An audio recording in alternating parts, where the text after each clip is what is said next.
विद्यार्थियों, अब हम 4.3 का प्रश्न तीसरा हल कर रहे हैं। इसमें भी समीकरण को हल करना है। इसके पहले वाले वीडियो को देखना, उसमें भी समीकरण को हल करने का तरीका बताया गया है। इस वीडियो को अच्छे ध्यान से देखें तथा चैनल को सब्सक्राइब कर लें तथा अपने दोस्तों को शेयर करें ताकि वे भी इन प्रश्नों को आसानी से समझ सके और परीक्षा में आने पर इसको हल कर सके। जो प्रश्न समझ में नहीं आएगा उसको कमेंट में ज़रूर पूछें। अगला प्रश्न है तीसरा का पहला, ये चार हल लिख लेते हैं। हल कर रहे हैं। पहला 4 बराबर 5 p-2। तो अब देखो इसको हल करते हैं तो ये 4, अब इसका देखो इसके साथ गुणा हो जाएगा तो ये हो जाएगा 4, ये 5 p हो जाएगा। इसका इससे ब्रैकेट से गुणा होता है तो इसका इससे गुणा होगा, इसका इससे गुणा होगा और ये -10 हो जाएगा। इससे गुणा होगा तो ये 5 गुणा 2 लिख सकते हैं। तो 4 बराबर ये 5 p माइनस इसका गुणा करेंगे तो 10 हो जाएगा। अब इसको इधर पक्षांतर कर सकते हैं, इसको इधर पक्षांतर कर सकते हैं। तो ये देखो, या फिर ये इसको ऐसे भी लिख सकते हैं। इसको ये देखो, इसको ये या 10 ऐसे लिख सकते हैं। 5 p-10 बराबर 4 ऐसा भी लिख सकते हैं। इसको जो है ये लाइन को टोटल इस साइड को इस साइड, इस साइड को इस साइड लिख सकते हैं। इस प्रकार, क्योंकि हमें हमेशा p का मान ज्ञात करना है तो जो अज्ञात राशि है वो हमेशा इधर इस साइड में रहे, बाएं साइड में रहे तो पक्षांतर करते आसानी बनता है। तो टोटल इसको ये दोनों को इधर लिख देंगे, इसको इधर लिख देंगे। तो ये देखो, ये 5 p हो जाएगा और इसको आप पक्षांतर कर दोगे तो ये 4 + 10 हो जाएगा। तो ये 5 p बराबर 4। अब इसको पक्षांतर कर देते हैं। इधर देखो, ये 5 p है, ये बराबर 14 हो जाएगा। अब 5 को पक्षांतर कर देते हैं। यहाँ पे यदि लिखना चाहो तो लिख सकते हो 10 का पक्षांतर करने पर, 10 का पक्षांतर करने पर, 10 का पक्षांतर करने पर इस प्रकार लिख सकते हो। तो इधर आके प्लस हो जाएगा। अब इसको पक्षांतर करेंगे तो इधर का p बचेगा, ये 14/5 हो जाएगा। यहाँ पे लिख सकते हो 5 का पक्षांतर, 5 का पक्षांतर करने पर इस प्रकार इसको और हल करोगे तो 5 दूनी 10, 4 बच गया और 5 का 5। इस प्रकार इस प्रश्न को हल कर सकते हैं। इसी को दूसरे विधि से भी हल कर सकते हैं। इस प्रकार देख सकते हैं, ये देखो, ये 4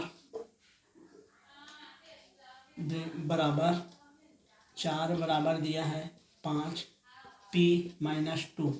तो ये देखो, ये 4 रहेगा, इसका इससे गुणा हो जाएगा तो ये 5 p-2 इससे गुणा होगा तो ये इसका इससे गुणा, इसका इससे गुणा तो 5 p हो गया। इसका इससे गुणा तो 10 हो जाएगा।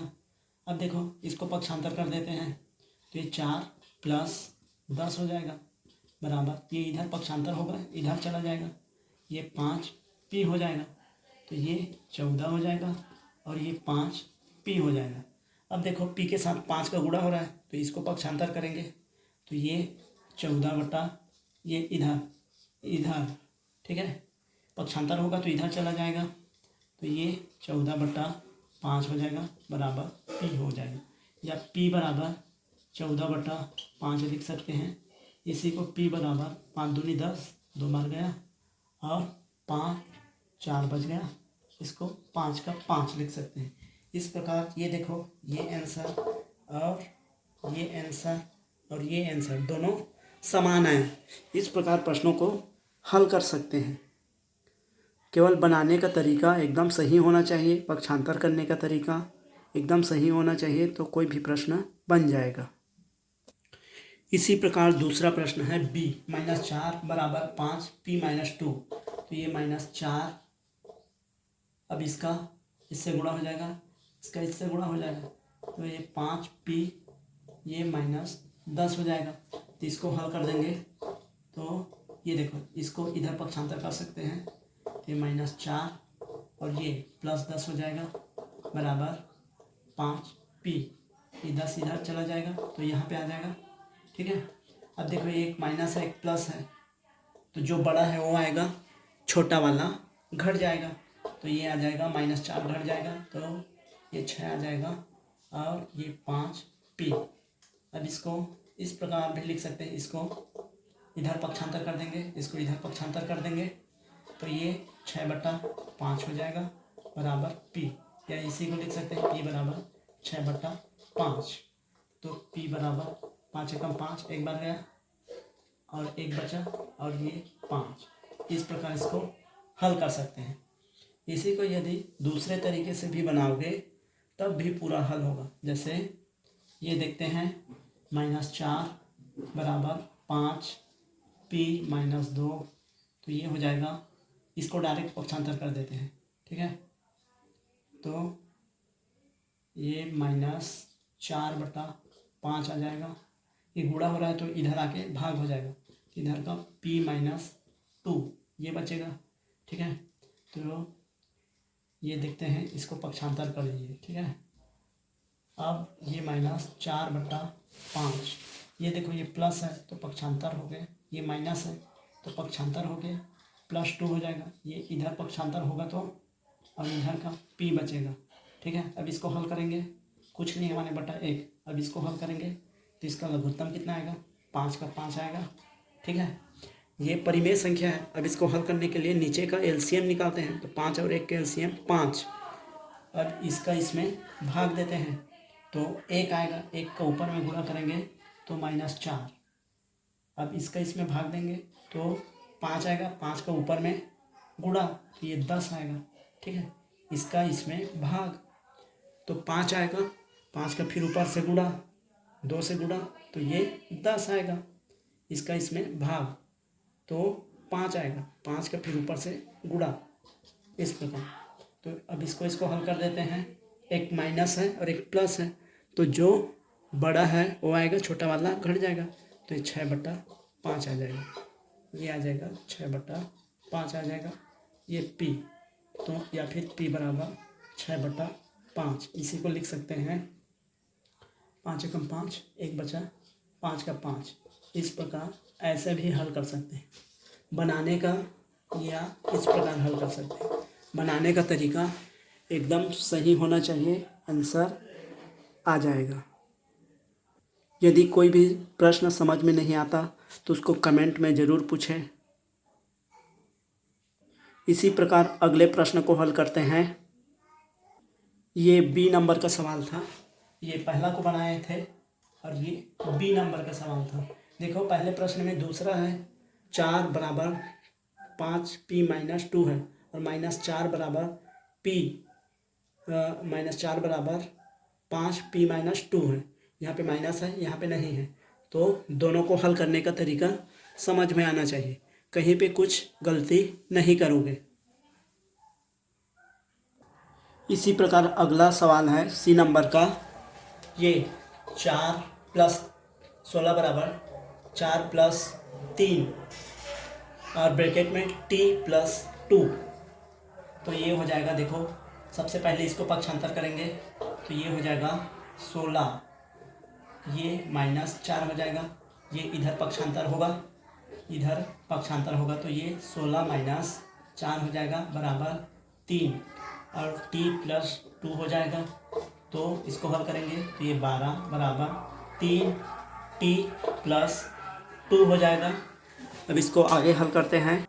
अब देखो 3 का ये प्लस है, ये t है, ये t है, ये प्लस है, 3 का t के साथ गुणा हो रहा है, तो इसको आप भाग करेंगे तो ये 12/3 हो जाएगा, ये पक्षांतर हो गए, तो इधर बचेगा t + 2, t + 2 हो जाएगा। इसको हल करेंगे तो ये 4 होगा और ये t + 2 होगा, तब 2 का इधर पक्षांतर कर देंगे तो ये 4 माइनस 2 हो जाएगा, और ये t, तो ये 2 आ जाएगा बराबर t, या t बराबर 2। इस प्रकार इसका आंसर आ जाएगा।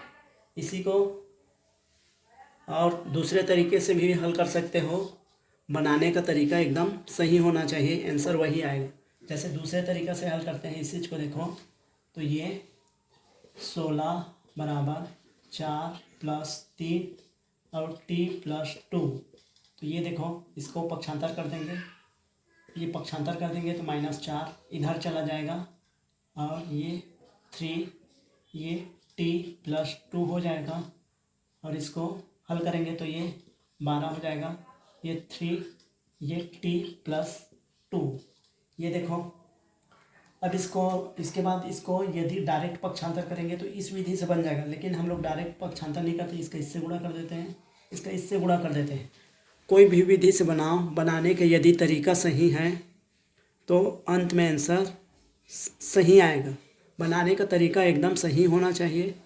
यहाँ पे देखो ये 12 रहेगा, ये इसका इससे गुणा हो जाएगा तो ये 3t हो जाएगा, इसका इससे गुणा हो जाएगा तो ये 6 हो जाएगा। अब इसको ये 6 को पक्षांतर कर देंगे, ठीक है, 6 को इधर पक्षांतर कर देंगे तो ये 12 - 6 बराबर ये 3t आ जाएगा, इससे ये घट जाएगा तो ये 6 आएगा बराबर ये 3t आएगा। अब t के साथ 3t मतलब t के साथ 3 का गुणा हो रहा है तो इसका पक्षांतर होगा, तो ये 6/3 बराबर ये t होगा, तो इसको हल कर देंगे तो ये 2 आ जाएगा बराबर 2 आ जाएगा, इसको कटाएंगे तो 2 आएगा, ये t, या फिर t बराबर 2।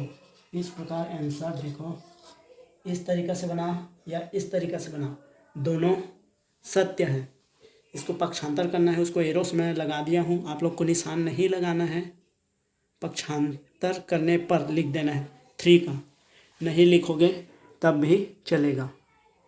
धन्यवाद। इसी प्रकार अगला प्रश्न है, दोनों विधि से इसलिए बताया जा रहा है ताकि कहीं भी डाउट ना हो। यदि कुछ भी त्रुटि से दूसरा विधि से बना दिए तो बनाने का तरीका सही होना चाहिए और पक्षांतर करने का तरीका सही होना चाहिए। इसीलिए दोनों विधि से, इस विधि से और इस विधि से बताया जा रहा है। अगला प्रश्न को हल करते हैं। अगला प्रश्न है डी नंबर का, ये डी नंबर का 4 + 5 p - 1। तो अब इसको हल करना है इस समीकरण को, तो ये देखो इसको पहले पक्षांतर कर देते हैं, इसको पक्षांतर विधि से बना सकते हो या दोनों पक्षों में 4 घटाने पर, प्राथमिक विधि हम लोग पढ़े थे उस विधि से भी बना सकते हो। तो देखो दोनों विधि से इसको समझा देता हूँ ताकि कोई भी विधि से आप लोग हल कर सको। तो पक्षांतर विधि से पहले हल करते हैं, 4 के इधर पक्षांतर कर देंगे तो ये क्या हो जाएगा, इधर का 5 बच जाएगा, प्लस ये 5, ये p - 1, तो ये 4 का पक्षांतर होगा तो 34 - 4 हो जाएगा। और अब देखो ये 5 p - 1 और इसको हल कर देंगे तो ये 30 हो जाएगा, ठीक है। पक्षांतर करने पर मैं नहीं लिख रहा हूँ, आप लोग लिख सकते हैं। अब देखो 5 का पक्षांतर कर देंगे, ठीक है, ये 5 का पक्षांतर कर देंगे तो इधर का p आ जाएगा -1, इधर ये 30/5 हो जाएगा। अब इसको कटा देंगे तो ये p यहाँ पे लिख सकते हैं 5 का पक्षांतर करने पर, और ये हो जाएगा p - 1, इसको कटा देंगे तो ये 6 आएगा p। अब इसका पक्षांतर कर देंगे, एक का इधर पक्षांतर कर देंगे तो ये हो जाएगा p, ये 6 + 1, तो p का मान कितना आ जाएगा 7। इस प्रकार इसका आंसर 7 आ जाएगा। अब इसी तरीके से अब इसी को दूसरे विधि से भी हल कर सकते हैं। ये देखते हैं प्राइमरी विधि से, ये है 4 + 5 और p - 1 बराबर 34। तो यहाँ पे ये देखो 4 है, 4 प्लस है तो दोनों पक्षों में यहाँ पे लिख सकते हैं समीकरण के दोनों पक्षों में, दोनों पक्षों में 4 घटाने पर दोनों पक्षों में 4 घटाने पर तो ये हो जाएगा, ये देखो ये 4 होगा, 4 का 4 और प्लस घटा रहे हैं तो 4 घटा दो प्लस 5 है p माइनस 1 और ये 34, ये 4 माइनस 4 दोनों पक्षों में 4 घटाने पर तो ये घट के ये और ये घट के 0 हो जाएगा। तो इधर तो बचेगा p माइनस 1 और इधर का ये 4 घटेगा 30 बचेगा। अब देखो p का इससे गुणा हो रहा है तो इसको ऐसे लिख देते हैं, ये 5p हो जाएगा, इससे गुणा होगा इससे, इसका इससे गुणा होगा तो माइनस 5 हो जाएगा बराबर 30 ऐसे। अब देखो ये 5 माइनस है तो दोनों पक्षों में 5 जोड़ने पर लिखेंगे समीकरण के दोनों पक्षों में 5 जोड़ने पर तो ये हो जाएगा 5p प्लस ये देखो माइनस 5 है, ये प्लस 5 है, दोनों पक्षों में 5 जोड़ेंगे, जो माइनस है उसका अपोजिट करते हैं तो ये 30 प्लस 5 हो जाएगा। तो ये हो जाएगा, ये दोनों एक माइनस एक प्लस जोड़ के ये 5p होगा, ये 0 हो जाएगा, ये इधर 35 हो जाएगा। अब देखो 5p मतलब 5 का p के साथ गुणा हो रहा है तो अब लिखेंगे समीकरण के दोनों पक्षों में 5 का भाग करने पर, उसका उल्टा लिखते हैं समीकरण के दोनों पक्षों में 5 का भाग करने पर। समीकरण के 5p मतलब 5 का p के साथ गुणा हो रहा है तो इसका उल्टा लिखेंगे समीकरण के दोनों पक्षों में 5 का भाग करने पर। ये हो जाएगा 5p बटा 5 बराबर 35 बटा 5। ये कट जाएगा, ये कट के साथ आ जाएगा तो इस प्रकार इसका p बराबर ये कट के 7 आ जाएगा। इस प्रकार हम देखते हैं इसका भी आंसर 7 आ गया, इसमें भी 7 आया था। तो ये विधि से बनाने में ज़्यादा मेहनत लगता है, ये प्राइमरी विधि है, ये सेकेंडरी विधि है, पक्षांतर विधि है। तो इस तरीके से भी बना सकते हो, इस तरीके से भी बना सकते हो, जो सरल लगे, जो समझ में आए उस विधि से बनाओ। और वीडियो को ध्यान से देखो तथा इसको सब्सक्राइब कर लो और अपने दोस्तों को शेयर भी कर लो। और जो समझ में नहीं आता उसको कमेंट में ज़रूर पूछो। इसी का अगला सवाल ई नंबर का है, 0 बराबर 16 प्लस 4 m माइनस 6।